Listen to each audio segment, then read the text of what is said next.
It's all yours when you're ready. Okay, great. Thank you very much, Tim, and welcome to all the delegations and everyone who's joining us on this virtual public meeting this evening. And I'll lay out some procedural guidelines in a few minutes, but we need to take care of a couple of items of regular council business. So first of all, we need a motion to reconvene into open session, and that's going to be moved by Councillor Kiefer and seconded by Councillor Lorentz. If you can vote by using the yes or no icon, that'd be great. Okay, so that's carried. So we are now moving into open session, and to kick things off, I'd like Leanne to do the roll call for councillors, please. Regional Chair Redmond. Here. Councillor Armstrong.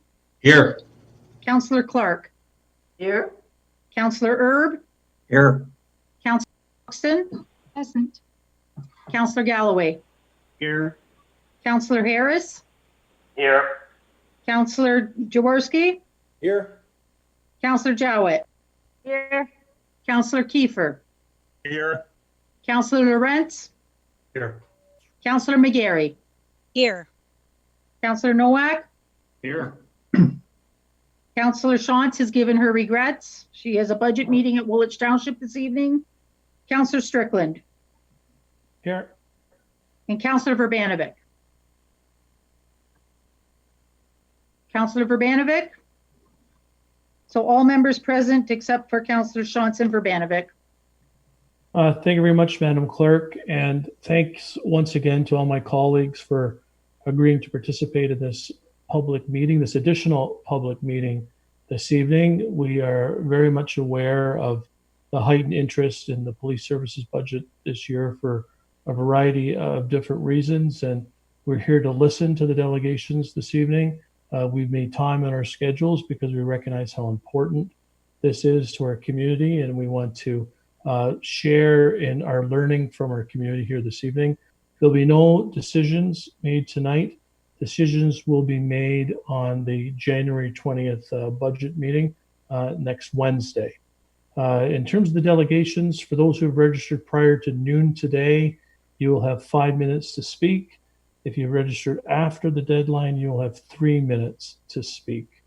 If a specific point has been raised by a previous delegation, I would ask you to please refrain from repeating that point and try to provide us with as much new information as possible. Many of us are used to this by now, having these Zoom calls, so please leave your video and camera turned off and your microphone and audio muted until you're called upon to speak. We also need to lay out some behavioral guidelines. We ask you not to interrupt councillors, staff, or other delegations. Derogatory comments about councillors, staff, or others will not be permitted. Turning your camera off and on at inappropriate times will also not be permitted. And my light just went off in my office here. Hate speech or defamatory comments will not be permitted as well. So we are absolutely confident we will not have to deal with any of those behavioral issues this evening.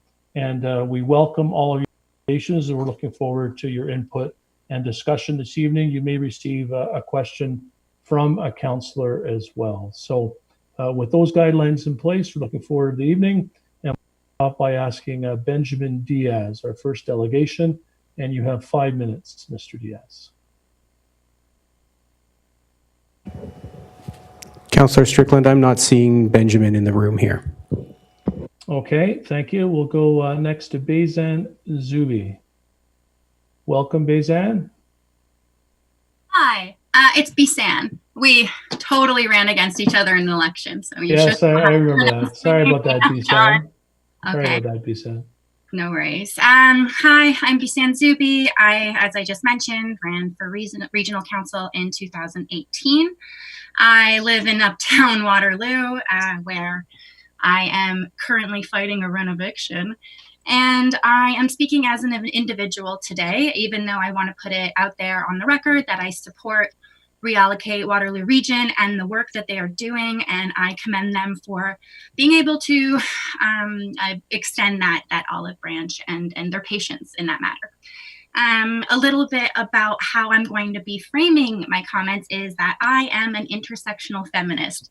And that means that when I look at policy issues, I don't look at them as one individual sliver that we can really talk about without looking at how they fit in within the macro of everything else we're talking about, right? So when I am talking about a police budget, I want to also, emphasize that I'm talking about where that money is going and where that money could have been going and what that says about us as a community, our priorities, who we listen to, who we value, who we don't, the voices that carry, the voices that get lost, and all of that.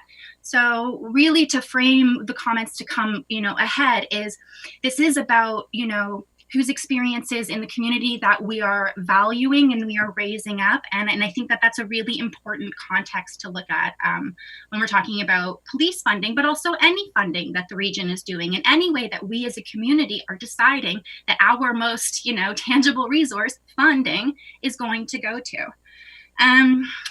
Police in general, as Councillor Strickland mentioned, have an interesting role in our community because they are an arm of the government. They are a part of the bureaucracy, but we don't really look at them that way, do we? Right? We look at them as though they're different. But any other, arm of government that we looked at and we saw was, complaining about having way too much work, but not the right kind of work, not the kind of work that their training is supposed to be sending them out to do.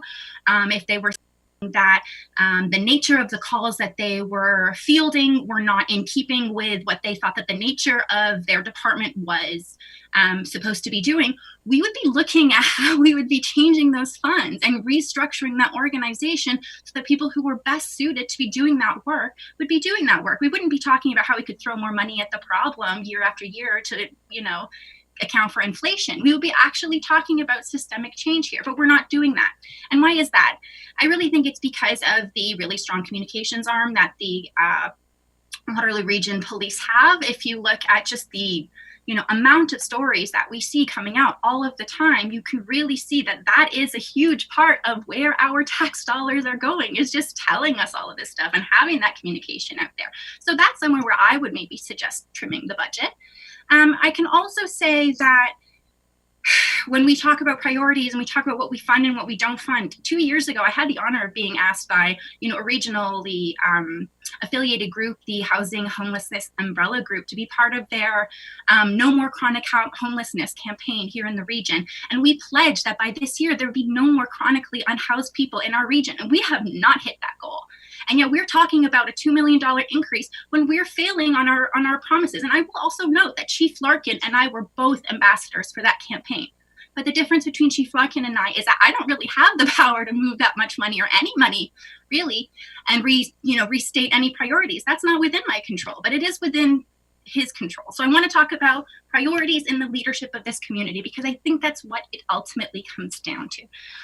I believe that in order to really shape the community that we want, to build, we need to start looking at how we're going to be not just talking about in terms of these small increases or these, decreases, but how we're going to change the conversation. And the lack of mechanisms that the region might have in order to shift budget around doesn't really explain the lack of force that they've been using or the lack of public kind of a movement that they have been capitalizing on. I haven't seen that at all. So I really think that post-COVID, if we're talking about how we as a community come together, it has to be looking at how we are going to be facing, the vulnerable communities that we are responsible for and saying, these are better solutions. This is where our money should be better spent. And I hope we can do that, with serious money and not just, 2 million or the cost of inflation. Thank you. Great. Thank you very much, Beisan. Are there any questions from the delegation? Seeing none. Okay. Thank you very much. Thanks for coming in tonight. Nice to see you. Okay. The next delegation is Emma Boynton. Emma?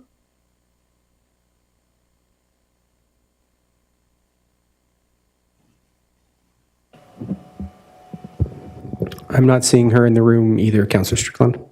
Okay. Lori Campbell?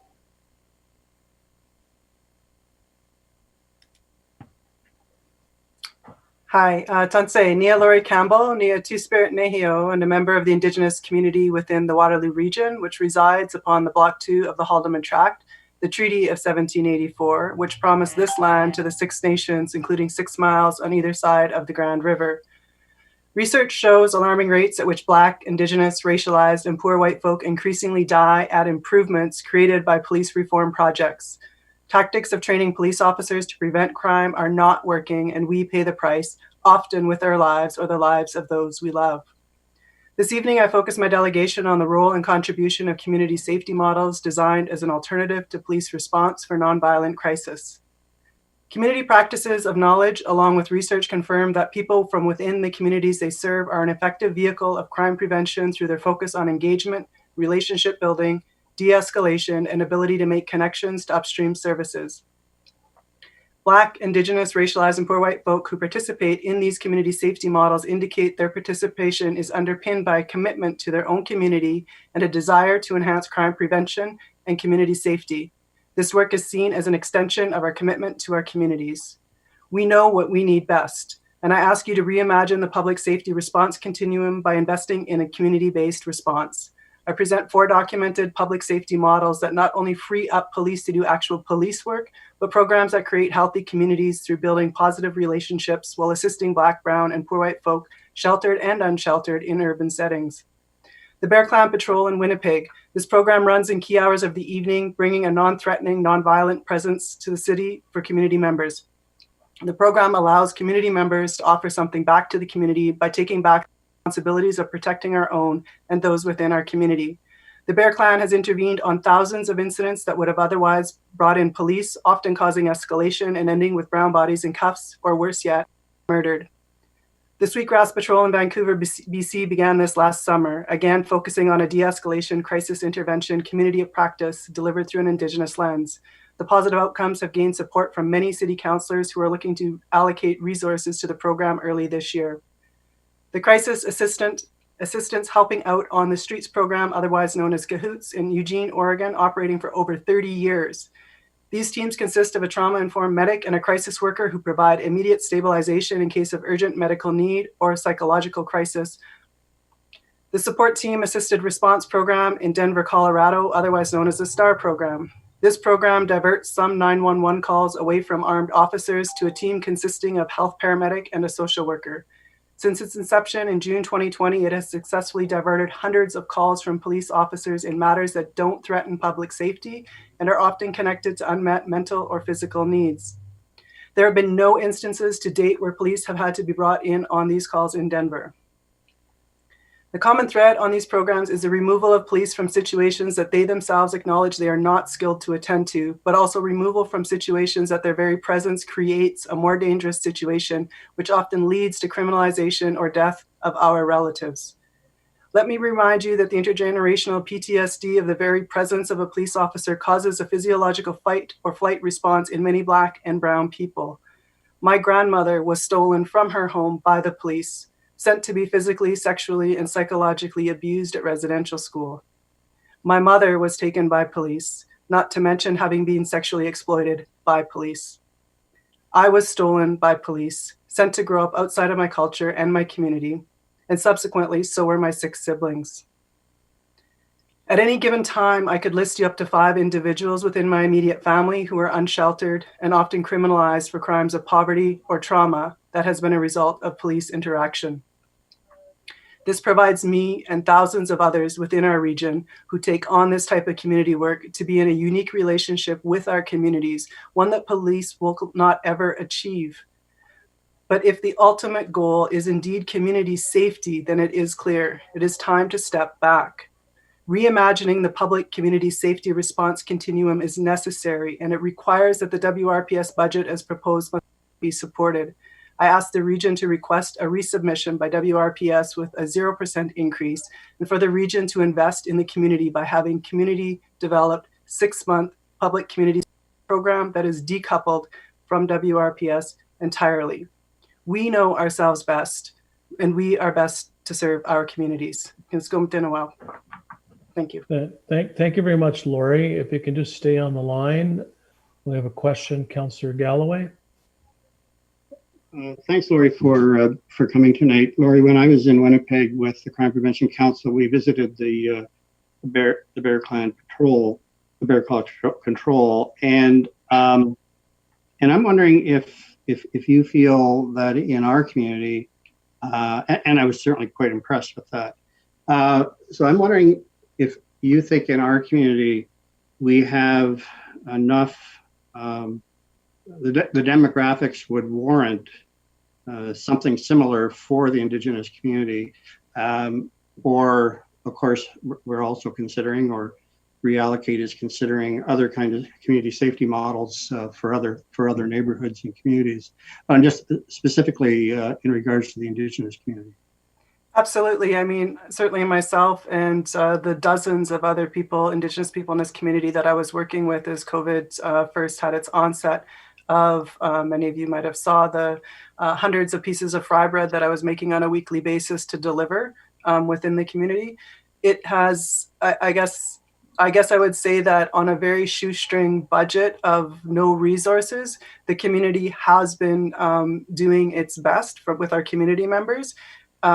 But it's, the financial support to actually stop exploiting, the Indigenous peoples to take care of our own and actually allocate resources so that all community members can thrive and survive, I think is what is extremely important here. But I believe that certainly during COVID, we have shown that there is an extreme need for this within Indigenous community in this region.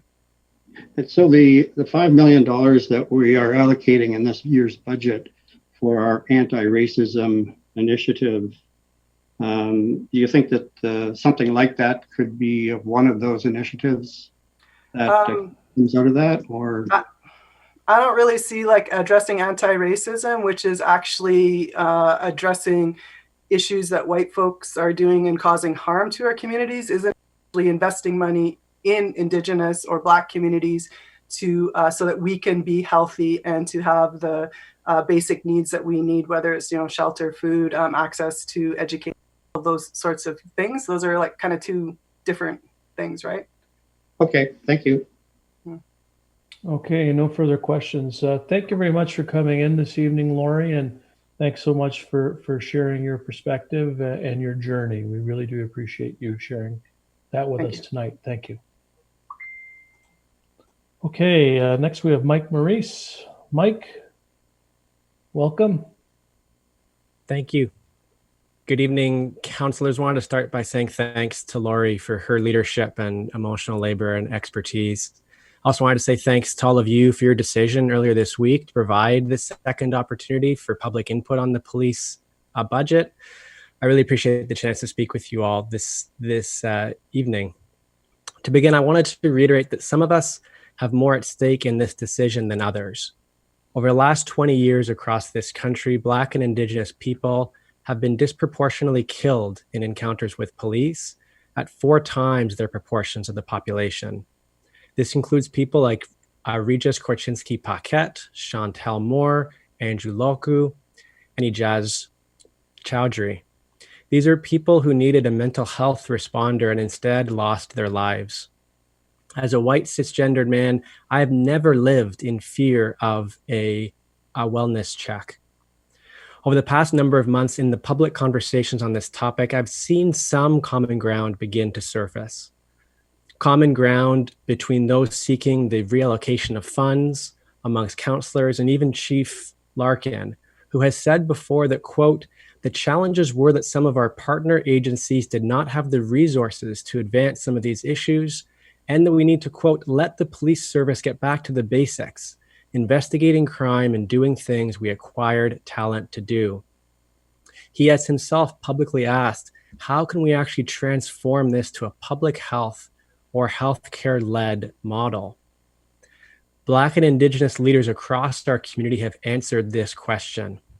Working tirelessly, they put forward a plan to reinvest police funds into community-led, culturally responsive upstream initiatives. This week, Reallocate WR adapted their calls to action after months of behind-the-scenes work. I join many others tonight in asking for you to listen to these calls to action, to send this budget back to the police board with a request for a 0% increase, to pilot a police-free public safety model led by community organizations serving the populations disproportionately affected by policing, and to redirect the proposed $5.26 million increase to Black and Indigenous-led community initiatives that address the root causes of crime. While necessary changes are not limited to police, this is where we have been told that action must urgently begin. While not the fault of any one person, we must recognize that the systems around us, including that of policing, were designed in a way that privileges. We must recognize that those in the formal positions of authority are not those with the most at stake. And with this recognition, we must move past the talk of reform and listen to the calls for action being put forward by those who do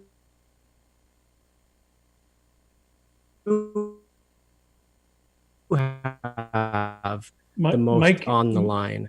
Mike, 12,000 people. Mike, sorry, it's Chair Strickland. You're freezing, so it might be better if you leave your camera off to finish your remarks. Thank you. I'll do that.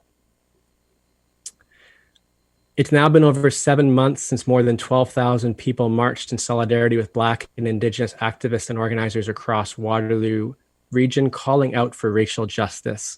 This remains the largest public demonstration I've ever seen in our community, safely held in the midst of a pandemic. I encourage you to listen to their calls and to support Reallocate WR's calls to action. As a council, you've made tough decisions before and have advocated strongly for our community. When developers wanted hundreds more acres of urban sprawl, you took the entire Ontario Municipal Board to court. Our region and our countryside is better for it. In fact, our community is better for it. You can do this again next Wednesday night, and in doing so, you can follow the lead of cities like Edmonton that have approved and are now implementing a 3% cut of their $388 million police budget and are developing new approaches to community safety. In closing, I recognize that some councillors have shared they feel that their hands are tied, that anything you do may only be a symbolic gesture at best, insincere and performative at worst. To those that share this concern, I urge you to consider that by sending this back to the Police Services Board, after the concerns of so many citizens, there's the chance they may respect your wishes, that of a fully democratically elected council. And if that doesn't prove to be the case, also the option for council to seek arbitration at the Ontario Civilian Police Commission. And while it's true that the OCPC rarely sides with municipal bodies, it's not without precedent. In 2008, for example, the OCPC sided with the town of Espanola rather than the police service. As a white person, I've always had the privilege to choose when and if I engage in this conversation. Black, Indigenous, and racialized people in our community don't have this choice, and they don't have this privilege. And so while we ought to go further, the revised ask being made by Reallocate WR are the very least you can do to say that we see you, we hear you, and we want to move forward together. Thank you, Councillor Strickland, for the additional time after the video mishap. And if you weren't able to hear all of my remarks, I'd be glad to share them with councillors afterwards. Thank you. Thank you very much, Mike, and we really do appreciate your thoughtful comments. And if you want to email that to councillors through the regional website, we'd be happy to receive them. So thanks again. We have no questions. Appreciate you taking the time and sharing your views. Thanks. Thank you. Okay. The next delegation is Rebecca Warren. Sorry, Rebecca Warren. Rebecca, are you on the line? Welcome. Hi there, thank you. I just wanted to start by stating that I've worked in affordable housing in both the United States and here in Ontario. I hold a Bachelor's of Science in Housing Studies from the University of Minnesota. As someone who works in resident engagement in a non-supportive affordable housing, I engage with the needs of approximately 1,600 residents in the city of Kitchener. Our residents reflect a diverse and wide cross-section of Kitchener, each with their own unique needs that housing providers are unable to support, but find their services impacted by. When residents need a general welfare check, or there is a neighbor dispute, I often receive those phone calls because I am identified as a safer option than the police. Moreover, many of these disputes, the residents themselves have identified as not needing a police presence. They simply want a supportive third party who can listen, offer mediation and support. In addition, through resident consultations, it has also been identified that the police often don't show up, or when they do, they aren't helpful. This results in my having to troubleshoot the scenario with the limitations of landlord rights. Additionally, the services that are available are limited, undersourced, underfunded, and therefore I often am left unable to connect residents to the supports they need. Access to timely, responsive, and housing-first mental health and social supports aids in eviction prevention. Eviction causes more strain on the shelter systems, impacts mental health, and other emotional factors. People having access to the services they need from an entity that will not criminalize them aids the police in their work. While I understand the announcement of a mental health unit is being developed, what is not being acknowledged by all of you, including the police services, is their presence can contribute to harm. Landlords are unable to suggest supports and could benefit from a service support team that can provide periodical on-site visits, build relationships with both the landlords and their tenants in order to provide the supports they need. Support a team comprised of mental health support workers to be available for residents. Preventative and not responsive supports is key. Include mental health supports, conflict resolution, community connections. The ask being made by Reallocate WR is not anti-policing, it's pro-community. The police can't provide housing or food or addiction supports or counseling yet. We are giving them the money that services should be receiving. Further, when a police officer is sent to respond to these incidents to alleviate the worst possible outcome, they sadly become the perpetrator of the harmful outcome. Thank you. Okay, thank you very much, Rebecca. Are there any questions for Rebecca? Seeing none, thanks so much for coming in. We really appreciate you taking the time and sharing your views tonight on this very important subject. Thank you very much, Rebecca. Okay, the next delegation is Melissa Bowman. Welcome, Melissa. Hi there. I'm Melissa Bowman, and tonight I'm speaking on behalf of Waterloo Region Yes in My Backyard, or WRYIMBY, an organization that works to welcome all residents into our neighborhoods. We believe that housing is a human right and that we must ensure that everyone has access to housing. We see value in offering diverse housing options to meet the needs of all residents. And we are working to encourage housing, especially multi-residential and deeply affordable housing throughout Waterloo Region. WRYIMBY is here this evening in support of Reallocate WR.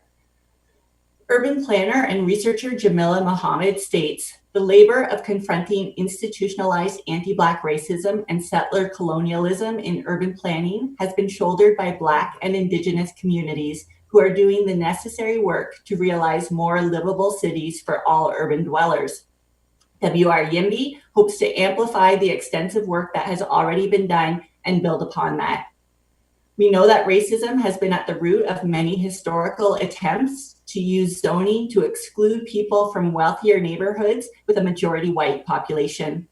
That kind of zoning can reinforce racial discrimination and economic disparities that already exist in society.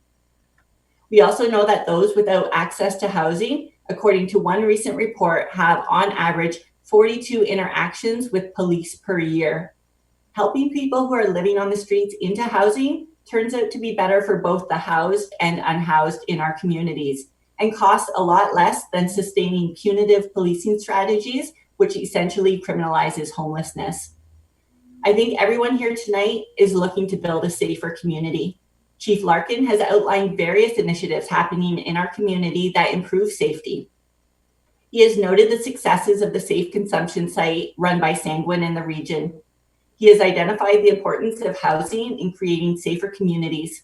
And Chief Larkin has also mentioned that the WRPS simply cannot be all things to all people, and that there are many examples of police being called, not because of criminal activity, but simply because they are the only option at that moment. We agree that solutions such as the CTS site and housing make our community safer. We also understand that property taxes are limiting by their very nature, which creates the need for trade-offs between the various goals of the region. Social and community services have received less so that police can receive more. As one example, the Waterloo Region Housing Master Plan states, Waterloo Region housing is at a critical point in its history. The demand for community housing and households with complex needs have increased substantially over the past few years. In 2018, just 51% of renter households could afford the average market rent in the region. Depending on the type of housing needed, there exists a 3 to 8 year wait list. The report also says there was little to no support for the status quo, which was perceived as neither feasible nor desirable. And yet, we saw on average only 100 affordable homes built each year over the last 15 years. Clearly, that rate is not going to adequately address the need for housing in our region. Now, it's not fair to ask police to solve homelessness or the drug crisis. It isn't fair to ask officers to be the mental health experts in our communities. So let's allocate resources to let officers do what they are best trained to do, while letting social workers and the housing sector do what they do best, supporting people to build fulfilling lives. If we shift the police budget to a 0% increase this year and reallocate their recommended 3% increase towards housing, for example, we could build or refurbish many more affordable homes. We could invest more into creative solutions to housing, such as community land trusts, cooperative homes, and tiny homes. Given the bare bones budgets housing and other social supports operate on in our region, what amounts to 3% of the police budget would actually result in a significant increase in funding to housing. We believe that reallocation is a community safety plan. Ensuring people are housed is a community safety plan. Funding mental health services, transit, and other social supports, that's all part of a community safety plan. It's a safety plan that looks different than what has been done locally in recent years, but it's also one that's more collaborative, diverse, and inclusive in its approach. A plan that seeks to truly offer safety to all of Waterloo Region's residents. We heard at Tuesday's police budget presentation that the WRPS is looking at doing business differently. This is one opportunity to do exactly that. I urge council to take it. Thank you. Thank you very much, Melissa. Really appreciate that, and certainly appreciate all of the delegations so far sticking to the 5-minute time limit. We really do appreciate that, and thank you. Are there any questions for Melissa? Okay, seeing none. Thanks very much, Melissa. Really appreciate your perspective on this matter. So thanks for coming in. Okay, our next delegation is Jessica. And I also noticed that Councillor Ivanovic has joined us. So we have all councillors here this evening. Welcome, Barry. Thanks. I've actually been on since Lori, but okay. The camera was off. All right. Okay, great. All right. So Jessica, I believe you have the floor. Welcome. Great. And I've thank you very much, Councillor Strickland. I've attempted to share my screen. Can you see it? Yes, we can. Excellent. Thank you. Good evening, Chair Redmond and regional councillors. Thank you for hosting this input session after receiving calls from the public to do so. My name is Jessica Hutchison, and I acknowledge we are on the traditional lands of the Haudenosaunee, Anishinaabe, and Neutral peoples. I am grateful for the teachings I have been gifted by many Black and Indigenous peoples, and am committed to advocating for a reduction in policing, given the serious harms inflicted on Indigenous and Black peoples by police. I am a PhD candidate in social work at Laurier, where I am researching the violence of incarceration. As an advocate for women in prison, I bore witness to the devastating consequences of the criminalization of Black and Indigenous communities. 43% of women in prison are Indigenous, which is the direct result of colonization, including the over-policing and under-resourcing of Indigenous communities. As a region, we are over-resourcing the police to the detriment of upstream, community-led approaches to prevention. The Federation of Canadian Municipalities have repeatedly said that police budgets crowd out social and community resources. So I'm asking you today to answer the calls to action from Reallocate Waterloo Region for the following reasons. Police do not equal safety. We have been led to believe that police keep us safe. But we know the reality is that police only keep certain people safe to the disadvantage and harm of others. Those who feel safe by having the ability to call police, i.e. middle, upper class white people, are the ones who have the fewest, if any, interactions with police. They are also the ones who the system is designed to protect. In contrast, Black people in our region are subject to disproportionate levels of police surveillance and violence. For example, Black people are 4 times more likely to be carded or, in euphemized language, be documented in intelligence notes. Many of us have seen the videos of WRPS enacting violence against a Black Somali man in July, as well as a Black teenager in October. I am curious as to why the police did not show these videos during their budget presentation on Tuesday or on social media last night, alongside the other video they showed. We also know that 30% of people in local intelligence notes do not have a permanent address. The police are offering a new division of community safety and well-being as the way forward, but I am concerned about this police-led approach.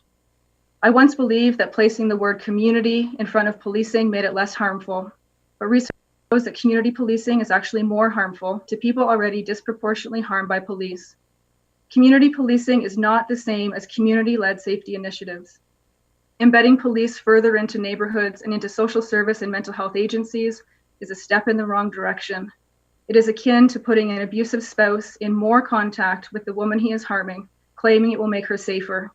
This would just increase the harm and possibly be fatal. We know the safest communities have the most resources, not the most police. But in Waterloo Region, we put significantly more resources into policing than into upstream community-led approaches to prevention. Policing continues to be the biggest expense to taxpayers when compared to all other services and resources. But the good news is that alternatives exist. There are many effective approaches to community safety that do not involve the police, and they are less expensive. I will only mention a few, but I have sent you information with more details. The STAR program in Colorado sends a paramedic and clinician to mental health, overdose, and wellness checks. The CAHOOTS program in Oregon is a team of unarmed outreach workers and medics trained in de-escalation and crisis intervention. Here in Canada, Reach Edmonton's crisis diversion teams have led to a significant reduction in calls for service to police, and the Bear Clan Patrol is an Indigenous-led response team that provides 24/7 support to people in need. Rather than expanding the funding for police who have a history of doing harm, I call on the region to invest in models to make Waterloo Region a true leader in community safety. The Waterloo Region Crime Prevention Council, supported by the region since 1994, put our region on the map as a national leader in upstream approaches to community safety. While I do not speak for the council, as a former staff member, I have deep knowledge of the skills and capacities we have right here in our region, and the leadership of Black and Indigenous-led coalitions such as Reallocate Waterloo Region, ACB Network, Land Back, and Black Lives Matter, who are working to make our region more equitable and safe, is very encouraging. Therefore, I am asking you to answer the calls to action from Reallocate Waterloo Region. Send the budget back to the police board with a request for resubmission with a 0% increase, develop a 6-month pilot for a police-free public safety model, and reallocate the proposed police budget increase to Black and Indigenous-led community initiatives that address the root causes of crime. Let's continue to work towards being a national leader in further reimagining community safety, which begins with reallocating our resources towards true community-led upstream approaches. It makes economic sense, and it is the thing to do in the face of ongoing injustices. Thank you. Thank you very much, Jessica. I can see my participants list now. Really appreciate that slide deck and your information that you shared here with us this evening. It echoes some similar information that we've also heard from other delegations. So it's important information to be shared, and we do appreciate it. Thank you very much for coming in, Jessica. Thank you. Okay, our next delegation is Laura Coakley.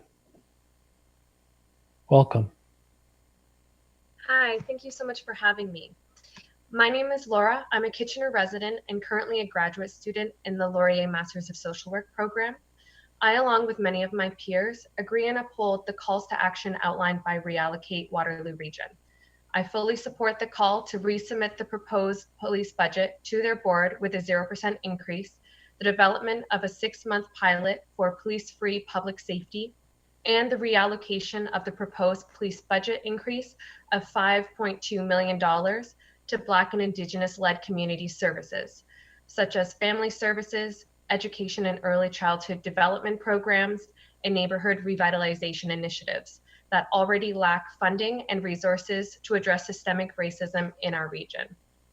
Police are a threat to racialized communities, even during the most benign of circumstances, like being pulled over for a broken taillight, which was the case on July 5th of last year when a Black Kitchener resident was pulled over and his car window was smashed by police officers and he was violently arrested. This, we know, is not an isolated incident within our region. We have a history of racialized members of our community being physically assaulted, surveilled, gaslighted, and punished for incidents that would not happen to a white community member. This also happened after the Defund the Police protest, which drew in thousands of our community members, all advocating for the need to defund the police because of the harms they have caused racialized groups. These incidents also don't just end after it happens. What is the lasting effect of this violent act on this Kitchener resident? What about his family, friends, and loved ones?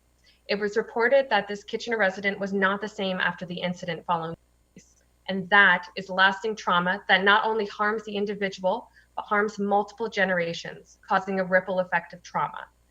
Trauma can cause long-term issues for a person, such as depression, flashbacks, disassociation or avoidance of emotions, physical health issues, and it can affect brain and nervous system functioning. Ongoing violence in the form of discrimination, micro and macroaggressions, and oppression cause significant and complex traumas that can create lasting issues for an individual and those close to them. Since 2017, an Indigenous person is 10 times more likely to be shot and killed by a police officer than a white person in Canada. Racialized individuals are more likely to be targeted and profiled by police officers than white people. The common thread here is that police officers historically and presently hold the position to wield their power as they see fit. No one in our society should be able to monopolize how and who we keep safe. For far too long, our racialized communities have been disenfranchised of the right to respond appropriately and effectively to matters within their own communities. I hope our regional council takes this matter seriously, considering the historical implications of how our systems continue to oppress racialized folks in our country. The system is built against racialized people in Canada, which includes Waterloo Region. What our region requires is not the police to establish a new plan for community and safety well-being. They were supposed to already be doing that for the past few centuries. It's time to allow racialized communities who do this work already, underfunded and under-resourced within their communities and within our communities, to take the lead on this and integrate community safety differently. I ask that we reconsider what we are funding within our region, what we are prioritizing, and who we are prioritizing. Thank you.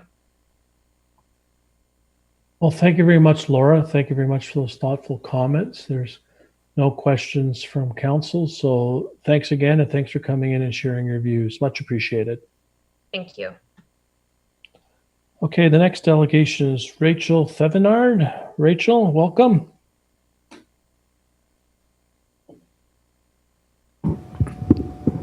Chair Strickland, I'm not seeing Rachel in the room. Okay. Elia Musakheel, sorry about the pronunciation. That's okay. It's pronounced Elaha. Okay, welcome. Thank you, councillors, for your time this evening. The recent proposed budget of the Waterloo Region Police Service, amidst racial discourse and rhetoric in light of the Black Lives Matter movement, has demonstrated the lack of action that has been taken into consideration to best serve the needs of our community, and most importantly, our racialized community members who have faced the brunt of racial discrimination. The proposed 2021 budget aligns with the continuous growth in budgeting, which has been demonstrated through Waterloo Region's police salaries surpassing those of all other municipal employees. Despite the increased trajectory in homelessness and affordable housing in the region, the decision to move forward with this budget will send the message that the region of Waterloo is essentially exempt from systemic racism. Chief Larkin has stated 2 days ago that the current system is not in place to rehabilitate individuals. With this in mind, what makes it reasonable that additional funding should be allocated towards the same system that does not aim to rehabilitate? The open admission in the hypercriminalization of racialized folks is evident and has been made loud and clear with the release of the 2020 October report, which has included race-based data for the very first time. This report has demonstrated the racial disparities that exist among the Black community and police in the region. This report is only the tip of the iceberg and confirms the stark inequalities that exist within the region of Waterloo. Rather than continuing the cycle of racial prejudice and inaction to address issues such as mental health, funding should be reallocated towards community and social programs that will allow the most qualified individuals to de-escalate situations that do not require police presence. There has been a pattern of continuous lip service at the region that aims to place diversity and inclusion at the forefront. However, this cannot be achieved without appropriate community engagement and investing in services that will allow our marginalized communities to truly thrive. It is recommended that the call to increase budgeting should be rejected and should be reallocated to our Black and Indigenous-led community initiatives that place social and community services as a priority when addressing crime.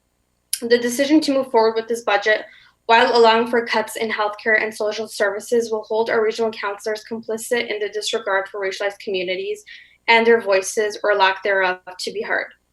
Reallocate Waterloo Region has been extremely vocal and has proposed many great ways to reinvest these millions of dollars into the community. I hope the voices at this public meeting are not with a grain of salt. Waterloo is a very vibrant community, and the potential to position itself as a leader and the way to pave this long road is by doing the right thing in this case. Thank you for your time. Thank you very much. And I can assure you that your comments and others aren't being taken with a grain of salt. This public process, this additional public process, the amount of input we've had on the police budget this year is unprecedented. And my colleagues are giving it much thoughtful consideration, and your comments and all the comments here this evening are being very well considered. So thank you for sharing. Thank you. Okay, Daniel Thompson-Blum. Hi, I apologize. I'm just going to keep my camera off because of internet issues. I don't want to freeze on you. Okay, that's fine. And I want to thank all the previous delegates. They've already gone over a lot of what I wanted to say, but that's fine. I have plenty more to say. So the point that I would really like to get across is that things that work in theory do not always work in actuality. And the plain fact is, as others have stated, that there are some people for whom police will never be a safe option, and they will never provide safety for them. So one good example of theory not working in actuality is the amount of overdose calls that police have been called to was staggering to me. And I know that that only shows a fraction of the impact of the opioid crisis because people aren't comfortable calling police to these calls, despite the Good Samaritan laws we have in place. So it's abundantly clear to me that these calls are ineffective and in actuality quite harmful for people who use drugs in this region. And second, with all due respect to Councillor Foxton, I consider that policing and mental health are inextricable, that we can't talk about one without the other, because we have to consider the mental health of our houseless neighbors who are consistently accosted by police for doing nothing, essentially just existing where they live, and the mental health of people who are Black, Indigenous, or racialized, the mental health of people who are Two-Spirit, LGBTQ+. These are people who already experience isolation even prior to the COVID-19 pandemic, and yet they have no support or resources, except for, of course, the rainbow sidewalks, which are a lovely gesture, do very little to improve realities for marginalized people. And the fact is that we're seeing enormous amounts of tax dollars poured into solutions that aren't really working and that harm people. There's no trust between certain communities and police. being a trans person, I can speak to my experience in that people just simply won't call or simply won't report any discrimination that's happening to them because they will be re-traumatized by the process of reporting it to police, who typically don't believe that they've experienced discrimination or hate, or do believe it, but simply say that there's nothing they can do. So resources have to be diverted into vital and life-giving resources like housing and harm reduction initiatives. And this is why I also fully support the calls to action by Reallocate Waterloo Region. I believe that the only way to improve realities for Black, Indigenous, and racialized populations, including those who are also transgender or queer, is to allow those people to take the forefront. Unfortunately, even though they have brilliant ideas and I've seen amazing work done, they just don't have the resources needed to continue the work and to make sure that people are able to live healthy, full lives here in Waterloo Region. So I really do urge you to consider that theory is not actuality, and that we can believe that the police will protect us all equally as much as we want, but that's simply not true. So I urge you all to consider the calls to action and send the budget back to the board with a request for resubmission and a 0% increase, and to reallocate this proposed budget increase to community initiatives. Thank you. Well, thank you very much, Daniel, and thanks for coming in and sharing your views. Very much appreciated, and sharing some of your experiences with local policing and those people that you know and in our broader community. So we really do appreciate that. There are no questions from council, so thank you very much for coming in and sharing that story with us this evening. Thank you. The next delegation is James Cabak. Mr. Cabak. Chair Strickland, I'm not seeing James in the room. Okay. Carolyn Ferguson.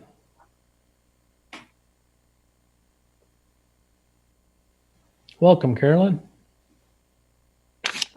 Good evening.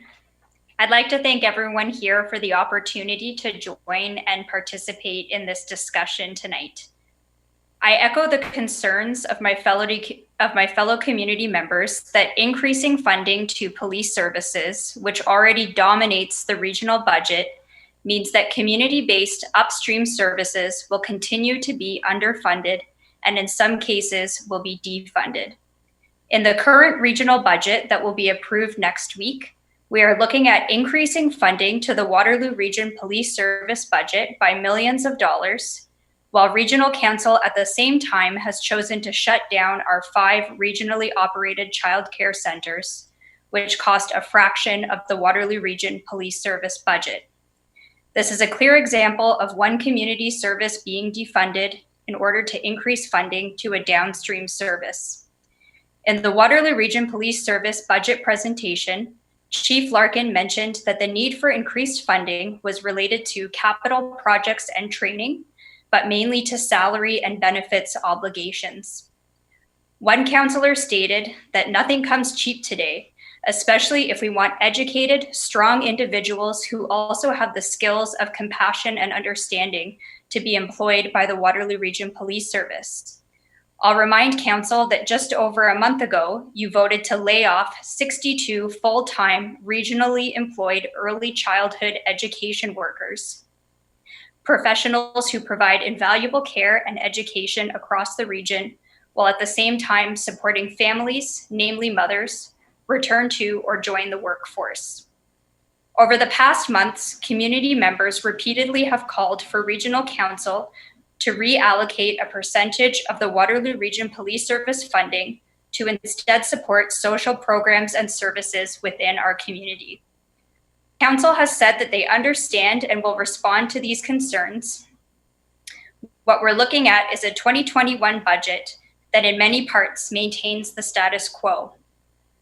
presentation on Tuesday of the Waterloo Region Police Service budget, diversity, equity, and inclusion initiatives were spoken about in very broad terms with no data-driven information or metrics included, with mention that more plans would be forthcoming at some time in the future in the 2021 to 2023 Police Service Board Strategic Plan. When Council voted to close the regionally operated childcare centers, Council's reasoning was that the funding these centers receive could be redistributed to support sustainability, affordability, and equity within our childcare system. However, again, there was absolutely no plan available for how this would happen, and a month after that decision was made, there is still no word of a strategic plan or even a timeline of when the community can expect one. Why are crucial decisions about funding being made before all the necessary information to adequately inform these decisions is available? Diversity, equity, and inclusion requires actionable items and commitments from leaders, not vague reassurances. This budget is being touted as being progressive and planning for the future of the region beyond COVID. Please support what your community is telling you that it needs. Increased funding and investment in community-based services will absolutely benefit everyone in our region now, throughout the remainder of the pandemic, through post-pandemic recovery, and well into the future. Thank you. Thank you very much, Carolyn. Really appreciate that. Are there any questions for Carolyn? Thanks, Carolyn. I appreciate you coming in and sharing your important views this evening. Thank you very much. Okay, the next delegation is Peter Eglin. Peter, are you on the line? Welcome.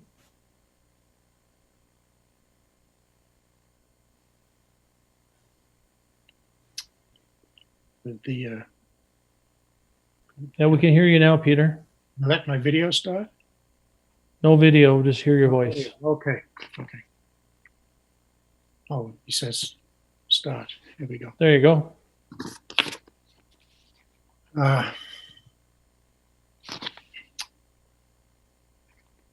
Good evening, Chair Redmond and councillors. I won't read the document I sent to you earlier today, but confine myself to formulating the gist of it. Start by making it clear that I do not presume to speak for Black Lives Matter, but I do support their position. And although much of what I have to say would also apply to Indigenous people and people of colour generally, I'm confining myself to the case of Black Canadians.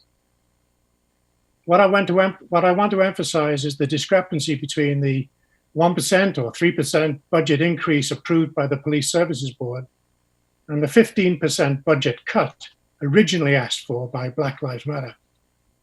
It's not the amounts I want to discuss, but what I believe the difference indicates. To be blunt, I see the request for an increase in the face of an original demand for a significant decrease as a case of white middle-class society circling the wagons. To be sure, there are concessions. Chief Larkin has set them out, diverting some police calls to social services, introducing a mental health van, bringing in anti-racism training, and the like. But these innovations, helpful though they are, remain under the aegis of the police. Defunding of the police, or more radical demands to dismantle the police, are not going to come from the police themselves, from their administrative oversight agency, the Police Services Board, or I predict, from Waterloo Region's elected representatives. And this is because, in my view, white middle-class society in Waterloo Region, as in Canada as a whole, doesn't want them to. The systemic racism found throughout Canadian police services, including the Waterloo Regional Police Service, is a mirror of the systemic racism throughout Canadian society itself, and it's white middle-class society for whom the police exist to serve and protect. In September 2018, the Toronto Star published the results of studies based on 2016 census data that showed marked segregation, note, segregation, of Metro Toronto's population by race and income. with the discrimination strongest for African Canadians. A disproportionate number of African Canadians live together in low-income neighborhoods, segregated from white, middle-income and high-income Canadians. This is where the police come in. White middle-class society employs them through their taxes and municipal governments to maintain the boundaries. Racist surveillance of Black Canadians through carding and intelligence notes has been well documented, including last year in Waterloo region itself. Black Canadians are to be kept in their place, both geographically and socially. And if it takes violence to do it, it will be used. The brave spokespeople for BLM speak from what we like to call these days lived experience. Theirs is a lived experience of pain and discrimination at the hands of police and society more generally. Although, as denizens of respectable white middle-class society, we prefer to leave the use of force to the police. That's what they are there for. Like Laurie Campbell, I would like to see policing reimagined and reinvented.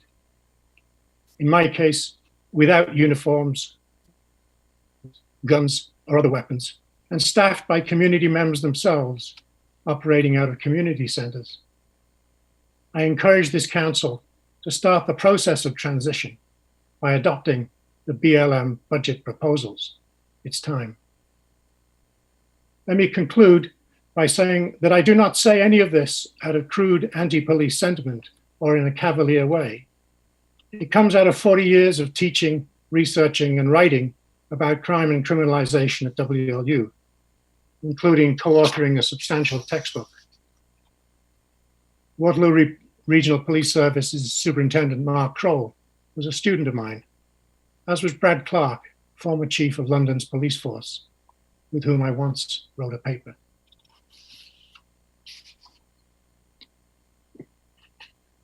Okay, thank you very much, Peter. Really appreciate those comments and that perspective. Are there any questions from council?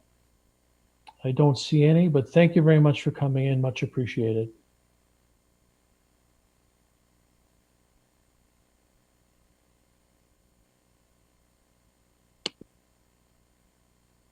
Sorry, the next delegation is Zachary Fowler.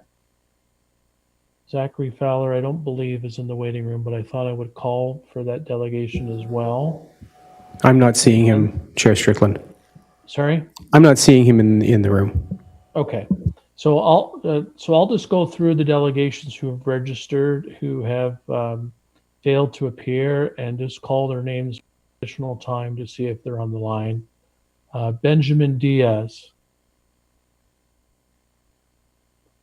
Emma Boynton. Rachel Thevenard. James Cabak. And Zachary Fowler. So can the clerk just confirm that none of those folks are on the line this evening? None of them have arrived. Okay. All right. Well, thank you. That concludes the delegations for this evening's meeting. I would like to point council's attention to our agenda and the numerous amounts of correspondence that we've received on this issue. In addition to those listed on our agenda, we received several more this afternoon, and we're continuing to receive emails. So I thank you for all of those who attended tonight, and also to all of those who have sent in their correspondence. And as I did share with one of the delegations earlier this evening, that we are certainly taking this seriously, and we are giving much consideration to your comments and also to our final deliberations next week with respect to the police budget. I'd also like just to respond to some of the comments that were made this evening in terms of some information that maybe some of the delegates aren't aware of, that we have, through the chair, formed an anti-racism advisory working group. So there's an initiative underway to deal with systemic racism within the region and within our community. We've also allocated in our budget $15 million for Indigenous, Black, and people of color new funding over 2 years for initiatives also to create more opportunities for Black, Indigenous, and people of color in our community. I know many will think that maybe is not enough. It is a start. We are learning and we are continuing to learn with our community as we go through this process. There was also some comments made about housing. We have been we've had a dedicated commitment to affordable housing over the last number of years. And in our budget, proposed budget for next week, we're looking at an additional $10 million in 2021 and another $10 million in 2022 for affordable housing. So I say this just to indicate that we are listening, we are adapting, and we are trying to shape a budget the best way we know how.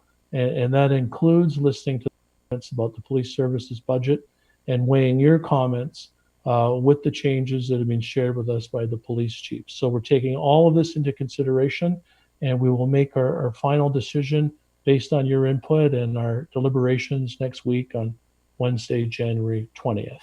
So unless there's any comments from council, I would ask for a motion to adjourn the meeting. I see no comments from council, so moved by Councillor Jowett, seconded by Councillor McGarry. If you could please indicate. Okay, so thank you very much, everyone, for coming in. Thank you for my council. Thank you to my councillor colleagues. Enjoy the rest of your evening. Thank you.